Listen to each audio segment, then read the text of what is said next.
Roll this.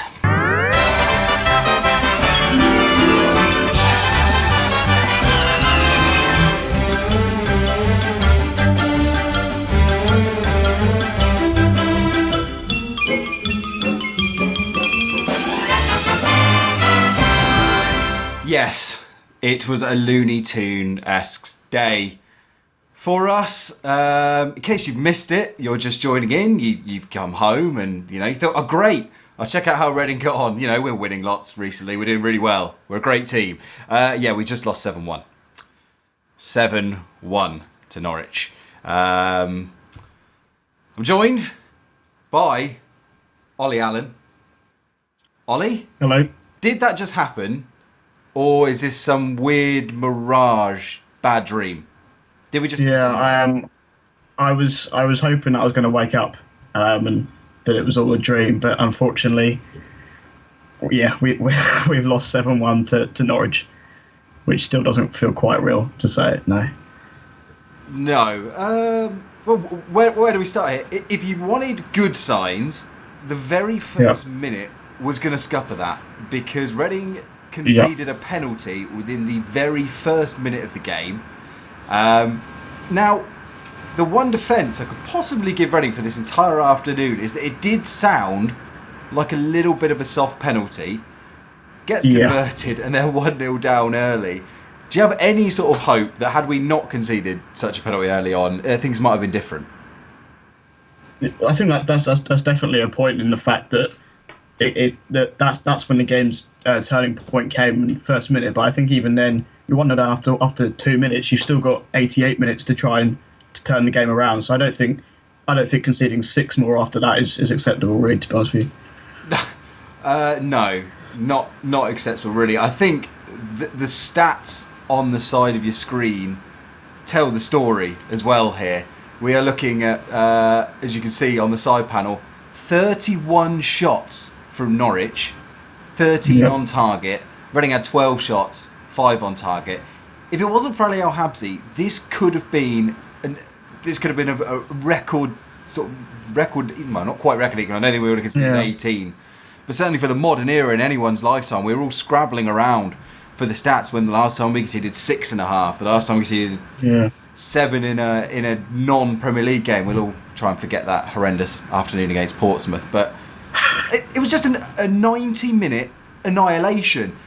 And even couldn't even win the second half. Exactly. It was more of a 45-minute annihilation. I think we were 6-1 down by half time. I think it's goal after goal coming in. I think we were trying to keep up with tweeting it's 4-1, it's 5-1, and suddenly the next goal was going in. It was absolutely crazy. I just can't. I'm struggling to put it into words here. As we say, Reading concede. Reading go 5-0 down, and they get a consolation goal there from Jan Kermigan. We think, great, the comeback's not on. Well, nobody really thought that, but had some optimism for a change. It's nice. And then Norwich scored the 6th before half time, and that's that. Now, if you look at the Reading team going into this one, Ollie, it did look thin. When you've got Dante Gravenberch on the bench, and Joseph Mendes as well, this wasn't a team that was looking strong and powerful. Is this a case of, again, this is a B team outing, or is it a case of those players that have played have shown that they're just not good enough? I mean, what is it? I'm still struggling to come up with answers here.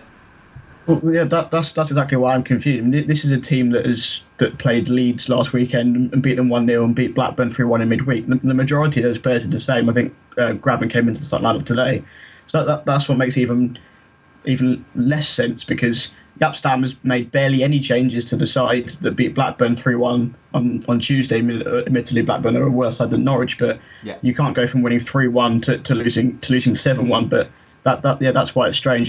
The side's not overly different to how it was the last 3 games which we've won. So, yeah. I was really hoping Graben against his old side would put in a great performance. Sounds like he was awful. Sounds like Jordan Much is awful now. Much is a player now that is getting this reputation among Reading fans. I mean, he had that really promising debut where he scored at Ipswich, but since then he's contributing so little. Now, we don't know why Danny Williams is on the bench. today, whether it was a niggling injury. There seems to be lots of problems going around. Joe Vandenberg still nowhere to be seen. Stephen Quinn seems like he's a long way out as well. George Evans is nowhere to be seen either. It's got to come a point now where you just say is the Much experiment a bust? Is this it for him? Probably, yeah. I reckon. I mean, he's on loan, and I think he came in January with Championship pedigree. He'd done quite well in the Championship with Cardiff and QPR. I think we all had quite high expectations for him, but as you say, after that debut, I think we even expected even more of him. But he's done very little, and I think he doesn't add anything to more than that Swift or Kelly or Williams can provide us, to be honest with you. What does Stam say in the dressing room right now? Does he throw teacups? Does he give him the hairdryer treatment? Does he give him the silent treatment? If you were the Reading manager right now, what would you be saying? I am speechless right now, so I've got absolutely no idea what Jaap Stam would be saying. I don't think Jaap Stam's the kind of manager that would actually shout with them. I think he's got that reputation for being quite an angry character, but I don't think he's that kind of person. I think you've got to remind them that you're still fourth, and we've not lost any position in the table today. We're still fourth in the table, and you've just got to try and forget about this result, not let it affect mentality or whatever, and kick on and play Villa next weekend, and hopefully try and get back to winning ways, I think. Yeah, and that's what Daniel Osmond said in the comments here. He said, one positive that it may serve as a wake-up call that we're not going to walk over teams in the playoffs. Players might be more switched on. I completely agree, Daniel. Thanks for getting involved. Please do, if you're watching this live, please drop comments down. We'll try and get your feedback on this show and answer your questions. But hopefully this is a wake-up call. But the real disappointing thing is, Ollie, we sat on the Tyler podcast earlier this week, and we said that, look at the other games that they've lost this season away from home. We'd hoped that Sheffield Wednesday win had really sort of taught them a way to win on the road. But, and it's easy to go back and look in hindsight, but if you looked back at that game, it was an Ali Al Habsi wonder show. That game could have quite easily been, a good pumping as well.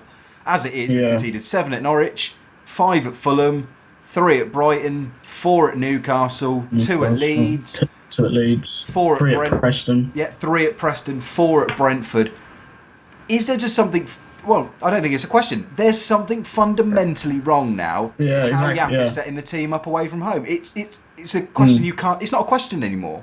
It's evident. Yeah. There is something he's doing, and he needs to change it. Because you can't go on this way. It almost makes me think as though we kind of want... If we do get into the playoffs, we kind of do want the home leg first. Agreed. Because if we have the... Because if we get the away leg first and we go to somewhere like Leeds or Huddersfield and we get smashed 3 or 4-0, there's not even any point coming back to Medeski and trying to get a result. I think so. I think we do well to perhaps finish 5th or 6th and get the home leg first, so we can at least go into the away game with some sort of advantage. 100% agree, and I know Dave on the last post-game show said exactly the same thing. A couple more comments from John Neville. Says the McShane return is essential. Completely agree. I don't think there's any way that McShane lets that team capitulate so massively. I'm sorry, Chris Gunter. He's not a good captain. Chris Gunter is not an inspirational captain, and he has shown no ability to rally a team after a massive lead. In fact, was he the captain when we got smashed at Birmingham under Adkins? Quite possibly, yeah. Because then when Clark came in, he took it off and gave it to Pearce, I think. Yeah. I think you're right. And apologies if that's wrong. Again, people watching might remember more than I do. But I'm sorry, I've just had enough. It's running out of excuses away from home. As I said, they did fantastic work to get those points at Sheffield Wednesday, but this has become a pattern. Even in the past couple of seasons, we weren't conceding this many goals away from home. Yeah. Alistair asked. Sorry, go on. Oh, I was going to say only Norwich and Rotherham have conceded more away from home than we have this season, which is, for a side that's meant to be 4th in the table, is shambolic. Yeah, a Rotherham team that look like they're going to get relegated with the worst ever second-tier points total as well. Alistair Noddy says, has a team ever made the playoffs with a negative goal difference? Do we really want to go up this year after today? I did a piece on the Tyler not so long ago on records and things of teams entering it. I think Dave Handbags has looked at the stats as well. I'm not sure a team with a negative goal difference has ever been promoted. I think they may have been made the playoffs, but I'm sure Dave will pop along and correct us shortly. Chris asks, there appears to be a mentality of negativity in the start to away games. If we go behind, we struggle. If we go ahead, confidence builds. Is there an underlying problem? Yes, a simple answer. I don't know what that problem is, and it needs to be solved pretty quickly. Otherwise, as I said in the playoffs, we're going to we're going to come up against it, I think, and we might even put ourselves out or shoot ourselves in the foot by the end of the first leg. So. I can do nothing bigger anyway. Well, let's look at the bigger cup picture because it's not all doom and gloom, despite the fact we've shipped 7 today. Let's have a look at the league table. Still looks good. Reading still 4th in the table, albeit with that -1 goal difference. We're still 7 points clear of the playoff chasing pack. Now that gap could be down to 6, depending on how Sheffield Wednesday get on. They've got Newcastle at home, kicking off around about now, I think, actually. So that gap could go down. The goal difference is beyond repair now. I can't see a scenario where Reading's goal difference ends up better than even Sheffield Wednesday's now. Right, it's not that much worse than Huddersfield, I don't think. No, I think Huddersfield but the team's behind us trying to catch us. Yeah. So Sheffield Wednesday with a +11, Fulham a +20, Leeds +16. So really, unfortunately, the way it's looking is, if it is level, Reading will miss out. So if Sheffield Wednesday do pick up a point tonight, and that gap is 6 points to both Fulham and Sheffield Wednesday, Reading are looking at a scenario where they're gonna have to win. On paper, they're going to still have to get, from their last 5 games, trying to do the maths in my head, 10 points to be absolutely 100% sure. So 3 wins and a draw. Yeah.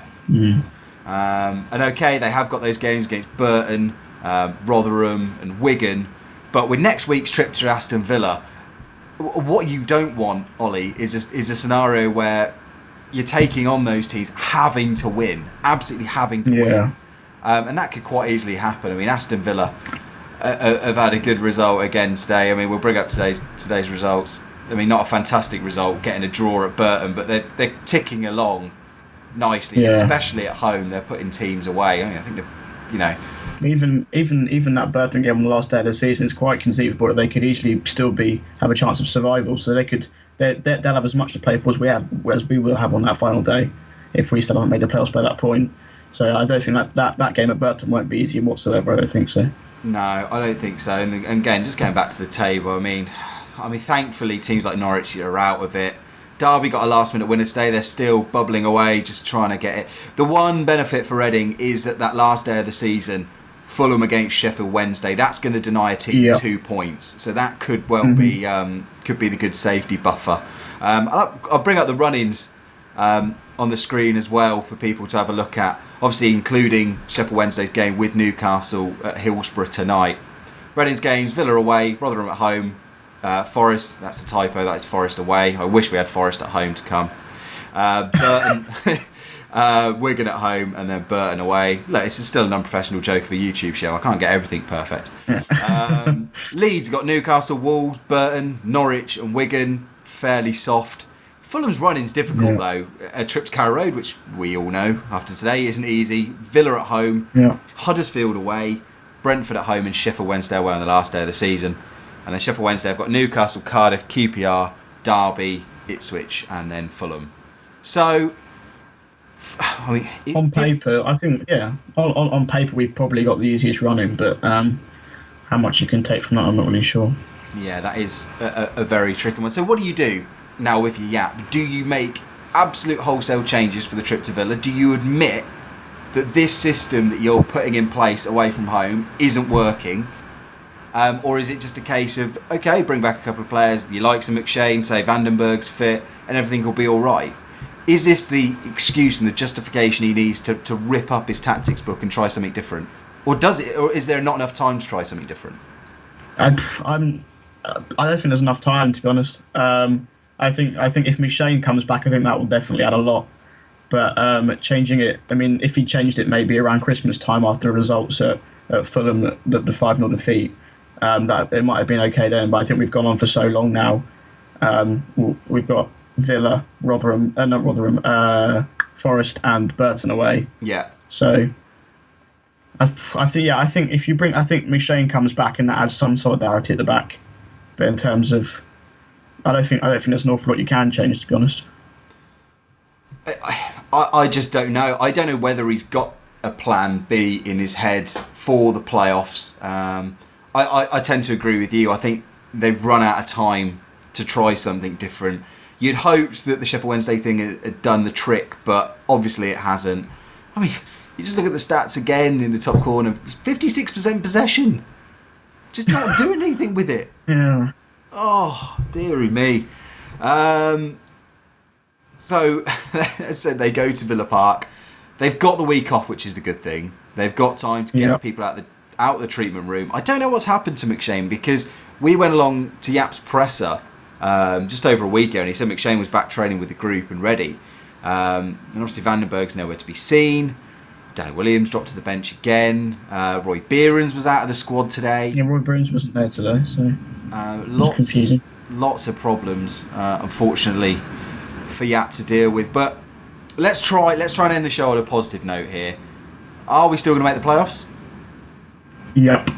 Yeah. Yeah. not the most convincing year ever, but no, it's not. Well, it's less convincing than last week, but I think we've got enough. I don't think we should be worrying too much about today. Hopefully.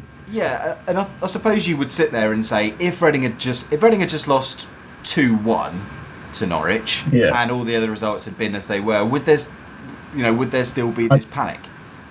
No, I don't think so. But yeah, I mean, I think realistically, maybe looking at 3 wins from our last 5 to definitely confirm it. Maybe 2 wins and a draw. I think it's quite an unusual circumstance this season that I think usually about 73 points is enough to confirm a playoff place. But for some reason, this season seems to be some sort of anomaly, because a lot of I think Sheffield Wednesday are on 69 or something, or Fulham on 69. They're on 66 at the moment. They could 66. They could be on 69 if they beat Newcastle. Really need Newcastle to do us a favour tonight. Yeah. So I think you'll see teams finishing outside the top 6 on about 73, 74, which is an anomaly. Yeah. Well, I said Fulham now 5 games together on 67 points, so they're going to have to win at least 2 of their last 5 to overhaul us. That's if Reading were to lose all of their games. Even if Reading just beat Rotherham, they would need to win 3 out of 5 games, and they've not been that consistent a team. I think they've only won something like 2 or 3 out of their last 11, so they're not on fire. Sheffield Wednesday, likewise, they're not going great guns in the league. So we are still, you are still talking about teams having to turn around their form. And it's very easy to see Sheffield Wednesday losing to Newcastle tonight, and then they've got to make up a 7-point difference, and they've got to play Fulham as well. So I'm not sweating on it too much. It's just a horrible day at the office, and it's embarrassing. Have seen on social media some people saying refund the fans. Do you think they should refund the fans who travel? I'm always torn with this sort of argument about should we refund the fans. I think obviously the fans have come a long way. I think the tickets were relatively expensive. I don't think Norwich are part of this 20s plenty scheme. But I'd probably be leaning on the side and they maybe get to charity or something like that. But I think, there's got to be some sort of reaction. It'd be interesting to hear Yap's comments in the press conference and what the players come out on social media or in the Radio Barks interview or whatever. But there's got to be some sort of response. Whether that's refunding the fans, it's down to the club. I think it's the sort of thing that I can see the club probably can doing with all of the ticket systems they've done so far, like the subsidising the Man United tickets and the 20s plenty scheme. So it's definitely something that's probably conceivable that could happen. Oh, but if anything is done, it shouldn't come from the club's coffers. It should come from the players, because there's no excuse for that. I don't want to see the club having to spend its money because the players haven't shown up and they've conceded 31 shots. I mean, that is still a squad. The lineup, we said it's a little bit weaker than you'd think, but it's still full of internationals, full of senior established Championship players. It's still full of players the majority of players who have got to 4th in the Championship. So yeah.